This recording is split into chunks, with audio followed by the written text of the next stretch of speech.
emotions, I would say, for me as an autistic person, are one of the biggest challenges because I have difficulty recognizing and interpreting my emotions and then knowing what to do with them. And I think that's partly because of a thing called alexithymia, which I think affects the autistic population in higher numbers, but can actually impact anyone. And what that means is that I can't recognize my emotions. So I basically get two emotions, either really good or really bad, and like nothing in between. Emily, what would you say your experience is? Yeah, I would say I relate to that a lot. I find that I just can't always identify the emotion I'm feeling. Sometimes I won't even recognise that I am actually feeling quite a strong emotion until people around me are kind of like, oh, you seem quite agitated, you seem quite stressed right now. And I'll be like, oh, do I? So I feel it can be really difficult to identify those emotions. And I think sometimes the emotions kind of confuse each other as well. So, for example, I find anxiety and excitement, I don't know why, they're two completely different emotions, or so I'm told, but yet I find they give me quite similar physical sensations, and so I find it hard to then identify whether I'm anxious or whether I'm excited, which I feel like you would think would be easy to tell the difference between, but I find it quite difficult. Yeah, I really understand that. And I feel like sometimes when I have these emotions that I'm not identifying, my kind of first instinct is to want to just fix them. And I feel like I need to take action or do something to make them go away. As a clinician, Hannah, is running around like a crazy person trying to fix your emotions the right approach? Or do you have some more advice that would help me handle them in a calmer way? I think everyone should be able to do anything the way they want or what makes them feel better. I think sometimes the difficulty, that running around and problem solving generally doesn't end up in the place that that person deserves to be, and it can be quite a lonely and isolating place.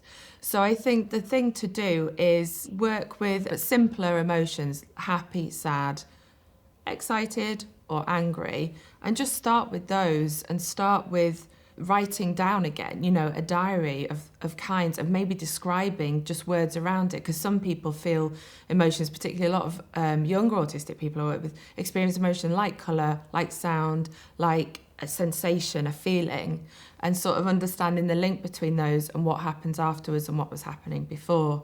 So I think one of the biggest things to do is knowing what can make you feel better, whether it's, even if it's happy, because sometimes happy can be overwhelming as well. It can be so much. So knowing that you have the right and that you're empowered to go and take yourself off and do what's right for you, whether it's sit amongst nature, sit on the sofa. I work with a woman that used to sit in the crevice of her room like it was a corner. So she kind of put herself into that crevice, and that's where she calmed down, and her family knew to leave her there for an hour, and then she could process what she was feeling. And as she kind of processed that, she could then label it and say, I was feeling angry or I was feeling anxious.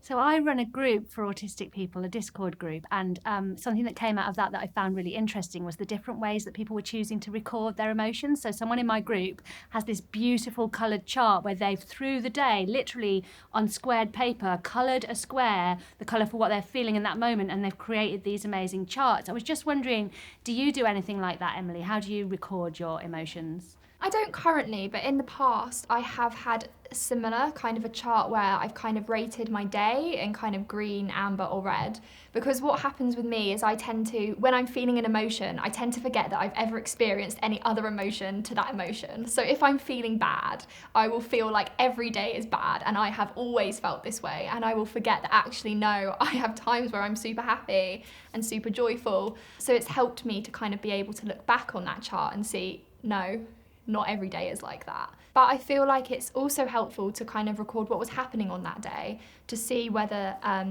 something has particularly impacted that. So for example, kind of how you've been feeling physically, which can be hard to identify as an autistic person. But if you're able to, how you're feeling physically, whether you've had to go out into a busy environment, because feeling overstimulated can massively impact my emotions, and I'm sure many other autistic people's emotions. So yeah, I found that quite helpful as well. And is there anything that you found helpful in terms of regulating your emotions?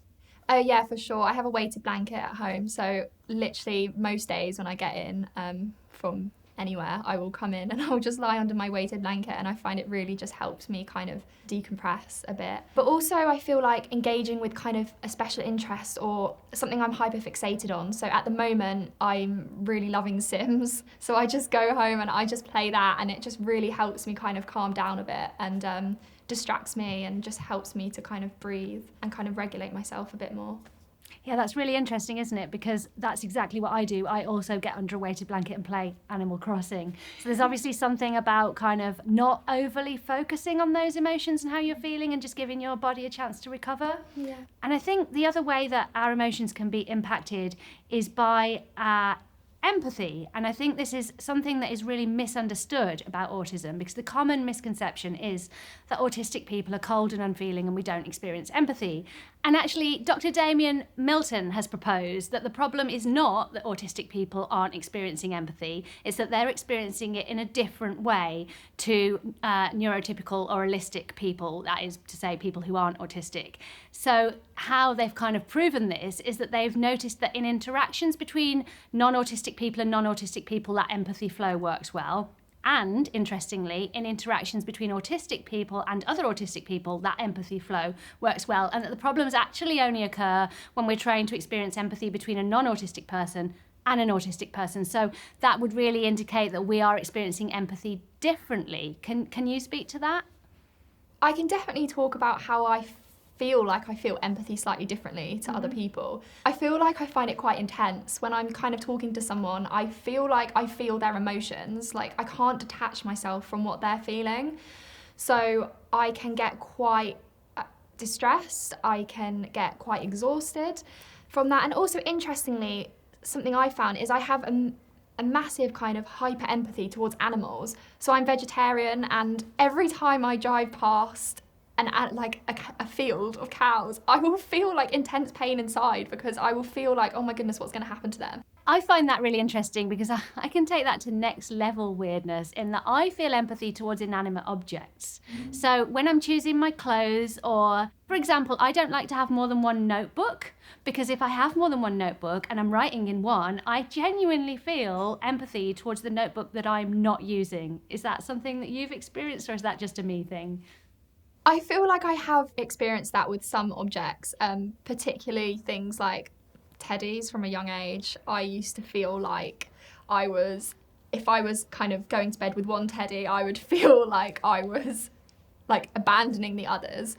I think I do kind of still feel that towards certain objects, but maybe not kind of super massively, yeah. And there's also this thing that, like, if I walk into a room and anybody in that room is feeling off in any way, I will immediately pick up on it. So I'm married and my husband might have had a long day or whatever, and he'll come in and I'll be like, what's wrong? And he doesn't even necessarily know there's anything wrong until I've kind of said so. It's like a radar for other people's emotions. Is that something you have come across quite commonly in autistic people?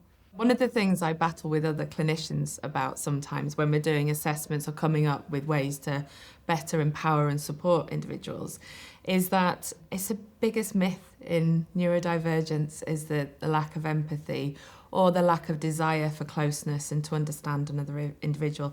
And I would say the majority of the people I work with have hyper empathy and feel things very deeply, and that can actually affect relationships because the responses from other people are making assumptions.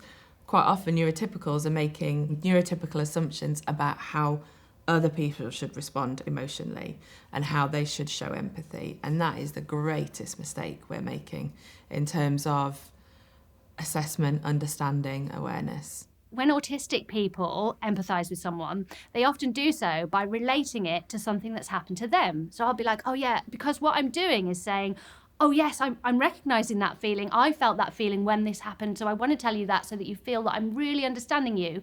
And then non-autistic people hear that as us making it about ourselves, which is really, really not what we're doing. And it's also difficult to know how to support someone. So when someone's upset, I have a tendency to try and offer them things. Like I'll literally be with my bag, like maybe it would help if I offered you some chocolate or a drink or a stim toy, because I'm not entirely sure how to actually express and support someone, but I'm definitely feeling it. Do you feel comfortable supporting people with when you're in an emotional situation and you need to support someone? How does that feel for you? I feel like I've kind of learned a script of kind of how to manage the situation. In my job, I work with people with mental health difficulties. So I have learned, I suppose, how to do that from a professional point of view. But I guess it's easy to follow that social script. But it's harder when you're kind of yourself and you're not in that professional role and you're thinking, actually, I don't have a script to follow right in this moment. My friend is upset and I don't really know how to support them. And I feel like you, I can often relate things back to myself. And historically, that's not always gone so well because people think, oh, you're, like you said, you're just making it about you or you're being selfish. When actually, like you said, that's not the case at all. But I also feel like sometimes people misunderstand empathy as well, because I think it can be really difficult for me to actually understand why another person is doing something a certain way or why they're feeling a certain emotion. But that doesn't mean that I don't really care about them and the fact that they're feeling like that. I don't know whether that means I struggle with empathy or not, but I think that can be a massive misconception about why autistic people don't or do feel empathy. So I think one of the things I struggle with socially is that because I'm struggling with identifying my emotions and managing my emotions, often I can be in a heightened emotional state, not really realise, but everyone else can realise, and then people feel uncomfortable around me because I think that can sometimes look a little bit aggressive, if I'm honest, when I'm feeling like that. So I was just wondering how you recognise those heightened emotional states, what that feels like and what the impact of that is on you.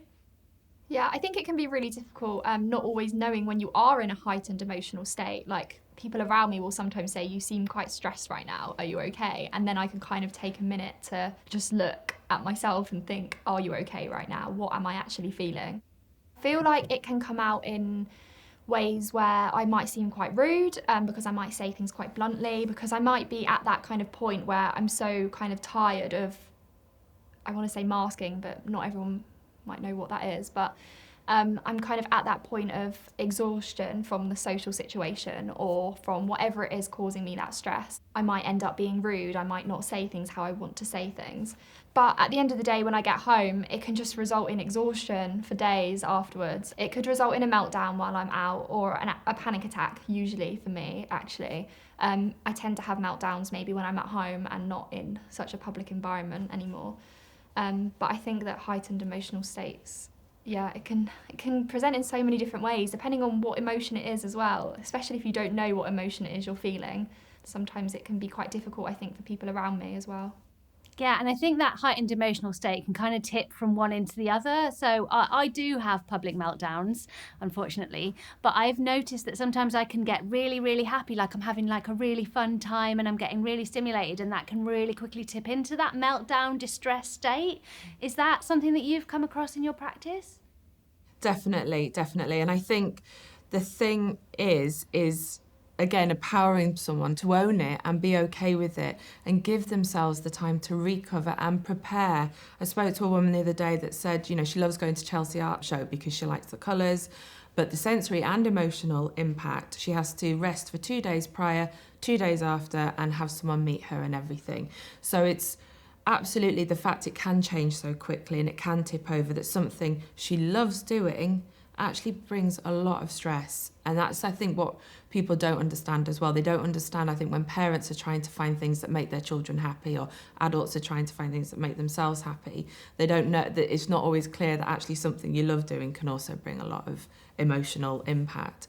So probably, what I say or suggest is, like, have your downtime, have your recovery time, like, put it into your diary, let everyone know that that's your time, because you're allowed to have that in order that you get to enjoy the things in life that you want to enjoy.